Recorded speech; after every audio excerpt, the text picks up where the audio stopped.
When did Adolf Hitler realize he had lost World War II?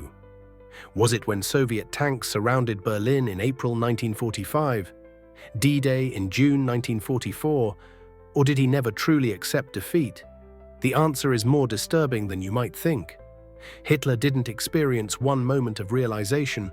He went through a series of psychological breaks where reality crashed against his delusions, each time retreating further into fantasy. Today, we're tracing Hitler's descent from confident warlord to cornered dictator. Let's dive in. Winter 1942 to 1943. Most historians point to Stalingrad as the strategic turning point. In summer 1942, Hitler was still riding high. Germany controlled most of Europe. He personally directed the offensive, splitting his forces to capture both Stalingrad and the Caucasus oil fields. The Battle of Stalingrad became the bloodiest in human history. Over 2 million casualties. The German Sixth Army, 300,000 men under General Paulus, became trapped when Soviet forces executed a brilliant pincer movement in November 1942.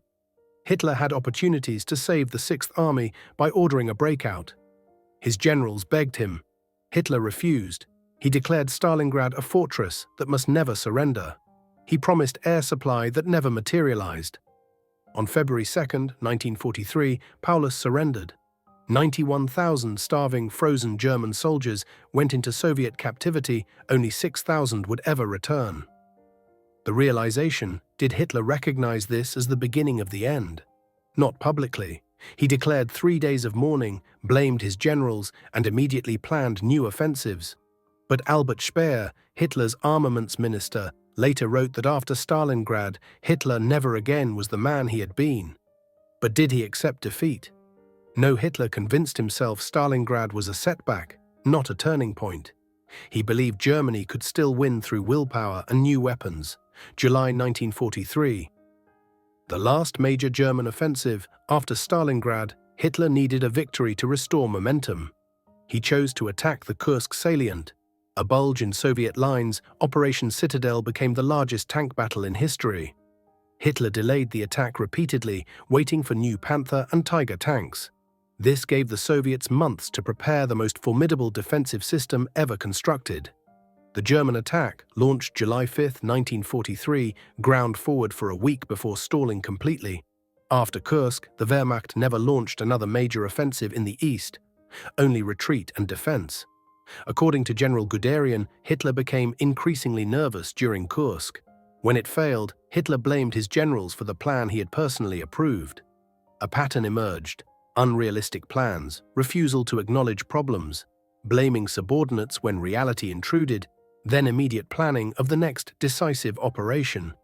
Hitler couldn't accept defeat because his entire worldview was built on willpower and racial superiority, triumphing over material factors. So instead, he retreated into micromanagement, personally directing battalion-level movements from headquarters with outdated maps.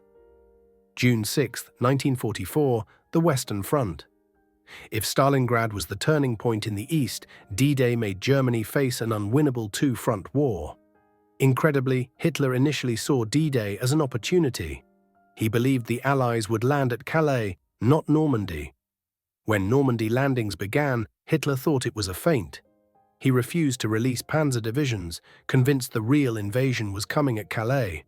By the time he realized his mistake, the Allies had established an unbreakable beachhead. According to Speer, after D-Day, Hitler privately acknowledged for the first time that Germany might not win. But he immediately qualified this. Germany could force a negotiated peace by making continued fighting too costly.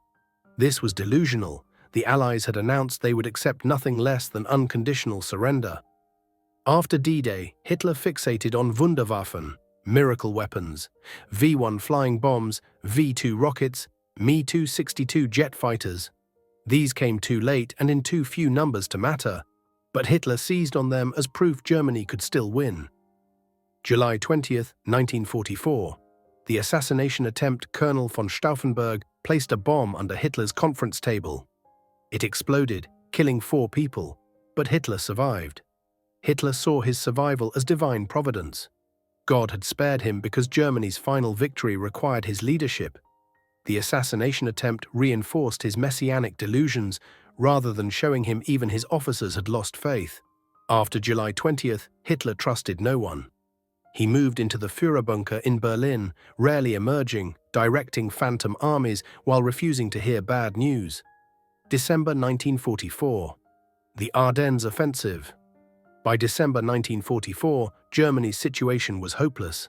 The Soviets approached from the east, Western allies from the west, cities were being destroyed by bombing, and fuel was critically short. Hitler's response? Launch a massive offensive in the west, the Battle of the Bulge. The plan was operationally impossible. Germany lacked fuel, air support, and reserves. The offensive began December 16th, achieving initial surprise. Within days, it bogged down. By January, it had completely failed, costing Germany its last strategic reserves. According to Speer, after the Ardennes offensive failed, Hitler seemed to collapse in on himself. For the first time, he acknowledged Germany would lose the war, but he didn't accept defeat. Instead, Hitler's thinking took a dark turn. If Germany must fall, it deserved to be destroyed. The Nero Decree, March 19, 1945. With Allied armies inside Germany, Hitler issued the Nero Decree, ordering the destruction of all German infrastructure: factories, railways, bridges, food supplies. His reasoning was chilling. The German people had proven themselves weak. They had failed their Führer. They didn't deserve to survive, Speer wrote. Hitler was no longer interested in the fate of the German people. He said to me, "If the war is lost, the people will be lost also." This is when Hitler truly accepted defeat, and his response was genocidal nihilism. April 1945. By April 1945, Hitler lived in the Führerbunker beneath Berlin. Soviet artillery shelled the city. The Third Reich had shrunk to a few square miles. Even now, Hitler moved non-existent divisions on maps.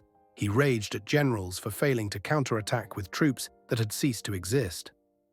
On April 22, 1945, Hitler was told that SS General Steiner's army hadn't launched the ordered counterattack. The army barely existed. Hitler exploded in rage, then collapsed. According to witnesses, he shouted, "The war is lost." He stated he would stay in Berlin and shoot himself when the Soviets arrived. This is the clearest moment of realization. Hitler finally explicitly acknowledged defeat. But within hours, Hitler was back to planning operations with phantom armies. The last days, as Soviet forces closed on the bunker, Hitler's routine became surreal. He held daily conferences, reviewing imaginary counterattacks, married Eva Braun, dictated his political testament, blaming Jews and weak Germans, and ordered his dog poisoned to test cyanide capsules. April 30, 1945, around 3:30 p.m., Hitler shot himself while biting a cyanide capsule. Eva Braun took cyanide. Their bodies were burned outside. 1 week later, Germany surrendered unconditionally. When did Hitler really realize? Intellectually, Hitler likely understood Germany would lose by early 1943, after Stalingrad, or certainly by mid-1944, after D-Day. Emotionally, Hitler never fully accepted defeat emotionally. His entire personality was built on certainty, willpower, and Aryan supremacy ideology. Accepting defeat meant accepting everything he believed was wrong. Publicly, Hitler never admitted defeat until April 22, 1945, and even then he retracted it within hours. The 5 stages. Stage 1, Denial, 1943. Stalingrad is a setback. We'll win through willpower. Stage 2, Bargaining, 1944.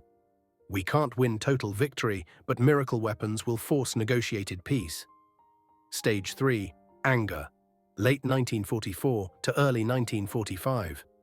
We're losing because of treacherous generals. They deserve destruction.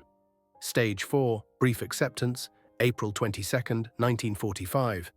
The war is lost, followed by renewed denial. Stage 5, Final Acceptance, April 30, 1945. Suicide, the ultimate admission. Why couldn't he accept it earlier? Hitler's narcissistic personality couldn't incorporate failure. Nazi ideology taught that willpower trumped material reality. Accepting defeat meant accepting ideology was wrong. Surrounding himself with yes men eliminated feedback. With millions dead in his name, accepting defeat meant accepting responsibility for meaningless destruction. Hitler's worldview had no mechanism for processing defeat. When reality contradicted ideology, he rejected reality. When did Hitler realize he'd lost World War II? The truthful answer: he realized it intellectually multiple times, after Stalingrad, after D-Day, after the Ardennes, but never accepted it emotionally until he pulled the trigger. His story is a cautionary tale about what happens when ideology becomes impervious to reality, when leaders surround themselves with yes men, and when narcissism prevents accepting hard truths. Hitler didn't experience one moment of realization. He experienced slow psychological disintegration, with reality breaking through in moments of clarity, only to be papered over with new delusions. The war was lost by late 1942 or early 1943. But Hitler fought on for 2 more years, killing millions more, destroying Germany, and refusing to accept what everyone knew. The 1,000-year Reich would last 12 years and end in a Berlin bunker with a bullet.